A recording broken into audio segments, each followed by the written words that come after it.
We were told 3 partial meltdowns, don't worry about it. Now we know it was 100% core melt in all 3 reactors. Japan is, by orders of magnitude, many times worse than Chernobyl. Never in my life did I think that 6 nuclear reactors would be at risk. Well, TEPCO is like the little Dutch boy. All of a sudden we have cracks in the dike. You put a finger here, you put a finger there, and all of a sudden new leaks start to occur, and they're overwhelmed. Literally making it up as they go along. We're in totally uncharted territories. You get any nuclear engineering book, look at the last chapter, and this scenario is not contained in the last chapter of any nuclear engineering textbook on the planet Earth. So they're making it up as they go along, and we are the guinea pigs for this science experiment that's taking place. All radiation is damaging. It's cumulative. Each dose you get adds to your risk of getting cancer.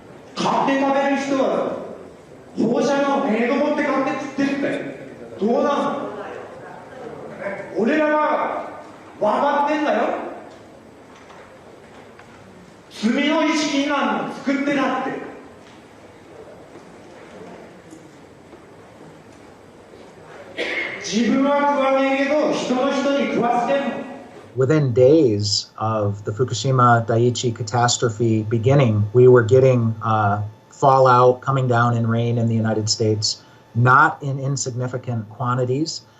And also, of course, the seafood, not only does the ocean's currents bring the radioactivity this way, but also the sea life itself, the bluefin tuna, migrated from Japan to North America and carried the radioactive cesium in its flesh over here. Wow, not a good time to be eating tuna. The food chain remains contaminated for hundreds or thousands of years, and we'll start seeing lung cancer and leukemia, I think 2 to 5 years from now. And then solid cancers will start appearing 15 to 60, 70 years later. So the ace up the sleeve of the nuclear industry is the incubation time for cancer. It takes a long time for cancers to develop once you have inhaled or been exposed to these radioactive elements. And no cancer identifies its origin. And so there is already a level of cancer in society, but it's going to increase dramatically. The problem is not really under control. It will not be under control for, it's estimated, between 40 and 100 years from now. There's no way to clean it up. They say 40 years, but they can't clean it up. They can't. And the site's still unstable and vulnerable to natural disasters. If there is another earthquake, a serious one, 6, 7, 8 or 9 magnitude, that would rattle all these 1,060 tanks. It would rattle the damaged cores, spent fuel, whose structures have already weakened. Yes. That's a potential very, very serious threat. Approximately 300 tons of water was filtering through the site until early this month, becoming laced with radioactive materials and then seeping into the sea. Another factor is the ever-increasing amount of water accumulating inside damaged infrastructure. Once it makes its way into reactor buildings, it mixes with radioactive isotopes. For months, TEPCO workers have been pumping up 400 tons of water every day and storing it in tanks on site. There's 1,060 tanks, stainless steel water tanks, that are holding the water which they keep pumping into the damaged reactors and the spent fuel storage pools. From the air, the scale of the problems at Fukushima become clear.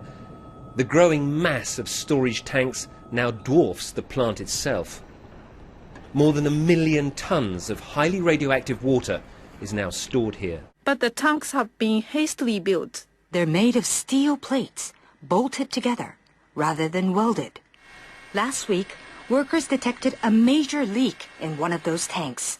About 300 tons of water escaped, releasing several quadrillion becquerels of radioactive particles. Experts have often pointed out how vulnerable they are to damage. The tanks, though, have been put together very quickly. There's no guarantee they'll last. Their seals are made of rubber, and the joints and bolts are corroding, and they may last not more than 5 years. So the tank farm has grown dramatically, and it's on the hill. Of course, the problem is, because it's on the hill, the water flows down, and if there's an earthquake, all of these pipes are held together with plastic piping, not much different than what you've got on a swimming pool. So the plastic pipe will snap, and that water will just run right down that roadway directly into the ocean. And how long the contamination has been leaking into the water? Very likely since the explosions and the meltdown at Fukushima Daiichi in March of 2011. Wow, that is quite a long time. Now, how much and what sort of radiation is leaking into the Pacific? I know there's all different types, so if you can explain that in a little detail. Well, clearly what we've seen now is the movement of radioactive hydrogen, tritium, which is a mobile radioactive isotope, but clearly radioactive cesium, 134, 137, strontium-90.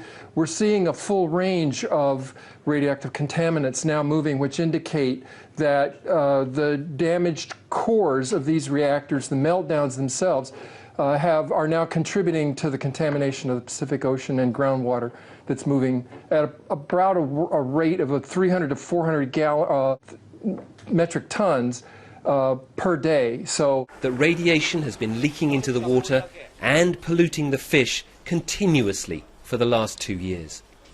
Radioactive iodine-129, its half-life is 17 million years, plus strontium, plus cesium, plus tritium, and I could go on and on and on. If it gets into the sea, the algae concentrated hundreds of times, then the crustaceans concentrated hundreds of times, then the little fish, then the big fish, then us. Because we stand on the apex of the food chain. You can't taste these radioactive elements, you can't see them, and you can't smell them. They're silent. This graphic shows the gradual contamination of the Pacific Ocean due to leaks of radioactive water from the crippled Fukushima nuclear plant in Japan. The simulation, which was run by a German Marine Research Institute, shows the entire Pacific waters being polluted by radioactive water in just 6 years. The fuel core of Unit 4 at the Fukushima Daiichi nuclear plant. More than 1,500 fuel rods sit in a damaged storage pool 30 metres above ground. The amount of radioactivity in the rods themselves is about 14,000 times that of the Hiroshima bomb. We are dealing with diabolical energy. E equals mc squared. It's the energy that blows up nuclear bombs. Einstein said, nuclear power's a hell of a way to boil water. They need to remove those fuel rods from the pool because if there's another earthquake, Building 4 would go down probably, and all those fuel rods would be exposed to the air and they would burn, and they would release 10 times more radiation or cesium than was released at Chernobyl, huge amounts, and pollute much of Japan and the Northern Hemisphere. So we're in a nuclear crisis at the moment. If there's another earthquake and Building 4 collapses, which contains the cooling pool with fresh fuel, I'm going to evacuate my family from Boston. So they've put a crane on top of that building, which is shaky anyway, and they're going to lift the fuel assemblies out one by one with the crane, and it will be done manually. Normally, those rods are removed by computer control with millimetres to spare. It's a very delicate operation. The fuel rods must be kept submerged and must not touch each other or break. Nuclear experts warn any mishaps could cause an explosion many times worse than that one here in March 2011. Because if several rods touch each other, you could reach criticality and the whole fuel pool could go critical. Or if the rods break as they're being lifted out, large amounts of radiation would escape from the rods and the area would have to be evacuated, meaning that if the area is evacuated, the continuous operation of cooling 5 spent fuel pools and 3 melted cores would stop.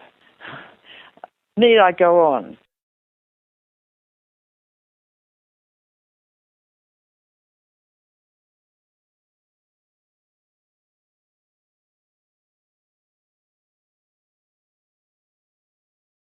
We need to get subscribed and get this unity stronger and beat YouTube at their own game. Okay, that's what this is about. Like I say, go to the remix button, hit the remix button. That way you'll have this video and keep up with this. Otherwise, you know, YouTube's just going to control us, guys, and it's really bad.